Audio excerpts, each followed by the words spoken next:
We're going to look at Walt Whitman's poem, When I Heard the Learned Astronomer, and then we will attempt to analyze it and go through the different analysis steps. So let me read it first. When I heard the learned astronomer, when the proofs, the figures, were ranged in columns before me, when I was shown the charts and diagrams to add, divide, and measure them, when I sitting heard the astronomer where he lectured with much applause in the lecture room, how soon unaccountable I became tired and sick, till rising and gliding out I wandered off by myself in the mystical moist night air, and from time to time looked up in perfect silence at the stars. Walt Whitman's When I Heard the Learned Astronomer. Now, if you remember the analysis tasks, we'll look right over here. The 4 steps of analysis are 1. Make observations, 2. Look for patterns, identify theme, and finally, developing your thesis. So as I read, I wrote down things that I noticed. So if you look back at the poem, you can see that he repeats when in the first 4 lines. It's something I noticed. The astronomer is learned. I noticed that because learned is not a word we use very often anymore, but it means intelligent. Then I noticed a bunch of words such as proofs, figures, columns, charts, diagrams. I noticed those because they all seemed to be alike and they sounded like schoolish words. I noticed that he was inside the lecture room, and I noticed that it said he was sick when he was at school.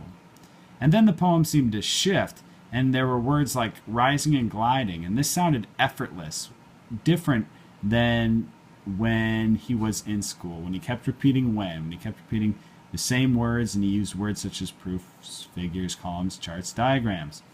Then I wrote down other words that sounded markedly different than from the first part of the poem. Words like mystical. I noticed he goes outside and that he looks in perfect silence. And I noticed that he was then at the end looking at actual stars rather than fake stars or just the proofs, figures, and columns about stars that the astronomer is telling him about. So those were the observations I made. Your second job is to write down patterns. So you can do that by marking up your observations. I just wrote them down on a second sheet here. So patterns I saw were the repetition of when and proofs and figures and sick and tired. All of those types of words seem to go together for me. I noticed that he talked about inside and he talked about outside. And then at the end I noticed the words all went together: rising, gliding, mystical, perfect silence. Those words all seem to have positive, almost spiritual connotations to them. So after I looked at the patterns and I thought more about the poem, I developed a list of themes or ideas that I felt like the poem could be about. And so the list of themes I came up with were school, learning, spirituality, nature, boredom, freedom, and independence. And if I was asked, I could go back to the poem and point out the lines to justify myself about why I think those were themes. Then the final thing I would do when I analyze is I would write and develop a thesis. So remember, your thesis is the what, and then an active verb, and then the author's opinion of the theme. So first you're going to write down what observations you had that proved to you that this was the author's opinion of the theme.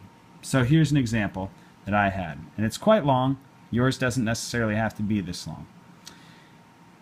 My example is Whitman's contrasting of the boredom of the astronomy classroom with the enthralling experience of the actual stars prove that learning happens on one's own terms with a direct experience of the subject matter. So the theme I chose to talk about was learning. And what I thought the author's opinion was is there at the end, that learning happens on one's own terms with a direct experience of the subject matter. So that's what I put at the end. And I put an active verb, prove. So then I had to say, what proves that learning happens on one's own terms with a direct experience of the subject matter? And what I thought proved that was what is first in my thesis: Whitman's contrasting of the boredom of the astronomy classroom with the enthralling experience of the actual stars. And so those 3 steps make up your thesis statement. If you would like to do a thesis statement with one of the other themes, you could easily do that As well, I wrote one other example, again, that has the what, the active verb, and the author's opinion of the theme. In this thesis statement, I talk about schooling or schools, the idea of schools. So my example would be, Whitman's experience of leaving the lecture hall to experience the stars proves that individuals should rely on their own experience rather than what schools teach them. So again, to go in reverse order here, what I felt like the author's opinion of schools was that individuals should rely on their own experience rather than what schools teach them. Then I used an active verb, proves. I could have said conveys. I could have said results in, or used a number of different active verbs.